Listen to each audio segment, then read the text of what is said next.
Everything you were taught in school is a lie. Open any history textbook in the West, and it will tell you the same story. It will tell you that human flight began on a cold morning in Kitty Hawk, North Carolina in 1903. It will tell you that the Wright brothers were the first human beings to conquer the sky. But look closely at this date, 875 AD. That is 1,000 years before the Wright brothers were even born, while London and Paris were drowning in the mud of the Dark Ages, while kings in Europe couldn't even read their own names.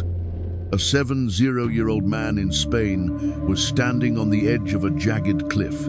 He was wearing wings made of bamboo and eagle feathers, and he was about to prove the entire world wrong. This is not a myth. This is not a legend. This is the story of the times, real times, first flight. This is the story of the man history tried to erase and the fatal mistake that almost cost him his life. Assalamu alaikum wa rahmatullah. Before we ascend into the skies of the Golden Age, if you want to support this dawah and help us bring the true, hidden history of our ummah to the world, please take just 1 second to subscribe and like this video. It is free for you, but for us, it helps fight the algorithm to spread the truth. Insha'Allah, your reward is eternal. To understand the miracle of this flight, you first have to understand the world it happened in. Imagine the year 875 AD. Europe is in total darkness. Science is considered witchcraft. Hygiene is non-existent. The average lifespan is 30 years old. But if you traveled south across the Mediterranean to the city of Cordoba in Al-Andalus, you would feel like you stepped into the future. Cordoba was the jewel of the world. It had paved streets illuminated by oil lamps at night. It had hospitals with running water. It had libraries holding 400,000 books when the largest library in Europe had less than a dozen. And in the center of this futuristic city lived a man named Abbas Ibn Firnas. He was 70 years old. His back was bent, his beard was gray, but his mind was living in the 20th century. The people in the streets didn't know what to make of him. Some called him a genius. Others whispered that he was a sorcerer. Why? Because if you walked into his house, you would see things that simply shouldn't exist. He built a room in his basement where the stars moved. A fully functional planetarium. You could sit inside, and mechanical gears would rotate the planets above your head. He even built a machine that created artificial thunder and flashes of lightning inside his own home. He gave us the first crystal glass, destroying the Egyptian monopoly on quartz. He gave us the metronome for timing. He was the Hakim, the wise man of Al-Andalus. But none of this was enough for him. He spent his days looking up at the sky, reciting the ayah from Surah Al-Mulk. Do they not see the birds above them, spreading their wings and folding them in? None holds them up except the most merciful. He believed that flight was not a miracle reserved only for birds. He believed it was a mechanical puzzle waiting for a human solution. And he decided, at the age of 70, that he would be the one to solve it. This wasn't magic. It was engineering. For years, Abbas studied the anatomy of vultures and eagles. He realized something crucial that others had missed. Birds don't just flap, they times glide. He realized that if he could build a surface area large enough to catch the wind, a human being could become a glider. He gathered his materials with extreme precision. Silk for lightness, bamboo for the frame, strong but flexible, and thousands of real eagle feathers, attached with intricate threading to mimic the aerodynamics of a bird's wing. But he had enemies. The court poets mocked him. They wrote verses calling him a fool who was chasing death. And honestly, the odds were against him. He wasn't a young warrior. He was an old scholar. His bones were brittle. One mistake meant certain death. But his faith in science and his trust in Allah was stronger than his fear. The day came. He climbed the Jabal al-Arus, the Mount of the Bride, a terrifyingly high peak outside Cordoba. He didn't do this in secret. He wanted witnesses. He invited the emirs, the poets, and the people of the city. Imagine the scene. A frail 70-year-old man standing on a jagged cliff edge, wearing these massive, strange wings. The wind is whipping his robes.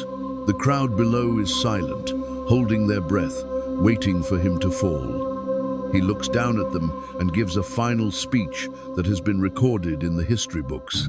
"O people, you will see that I shall presently fly. By guiding these wings up and down, I should ascend like the birds. If all goes well, I shall return to you safely." He turned away from the crowd. He looked at the horizon. And then he jumped. For the first second, gravity grabbed him. His stomach must have dropped, that primal fear of death screaming in his brain as he plummeted toward the rocks. But then, the physics kicked in. The silk caught the updraft. The bamboo flexed. And suddenly, he wasn't falling, he was soaring. For 10 incredible minutes, Abbas Ibn Firnas became the first human being in history to look down at the earth from the sky. Imagine the feeling in his heart. The absolute silence of the upper air, the wind cooling his face, the city of Cordoba looking like a toy set below him. He was steering. By moving his arms, he could bank left, bank right. He was proving the impossible. The crowd below erupted. The mockery turned into worship. The sorcerer was flying. But as the excitement peaked, the realization hit him. He had to come down. And that is when he realized the fatal flaw in his design. He tried to slow his descent. He pulled back on the wings, but the physics didn't respond. He looked at the birds again in his mind's eye. When a bird lands, it fans out its tail to act as a brake. It uses its tail to stall the air and land softly. Abbas had built the wings, but he had forgotten the tail. He came in too fast. He tried to flare his wings, but without the stability of a tail, he lost control. The ground rushed up to meet him at terminal velocity. He crashed. He didn't die, but he was broken. He suffered a severe back injury that would plague him with pain for the remaining 12 years of his life. But this is what makes him a hero. He didn't hide in shame. He didn't burn his invention. He called his students to his bedside. He told them, "I flew, but I forgot the tail." He turned his failure into a lesson. He documented the physics of the crash so that the next generation wouldn't make the same mistake. He remained a scientist until his final breath. It would take Western civilization another 1,000 years to catch up to where Abbas Ibn Firnas was on that afternoon in Cordoba. When the Wright brothers finally flew, they used the exact principles of lift, drag, and control that Abbas tested with his own body.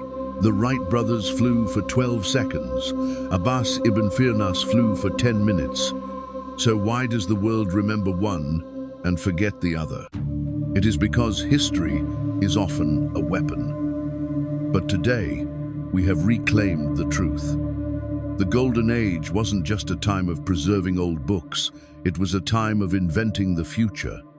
Abbas didn't just build wings, he built the foundation that all of modern aviation stands on. My brothers and sisters, Abbas Ibn Firnas didn't have NASA.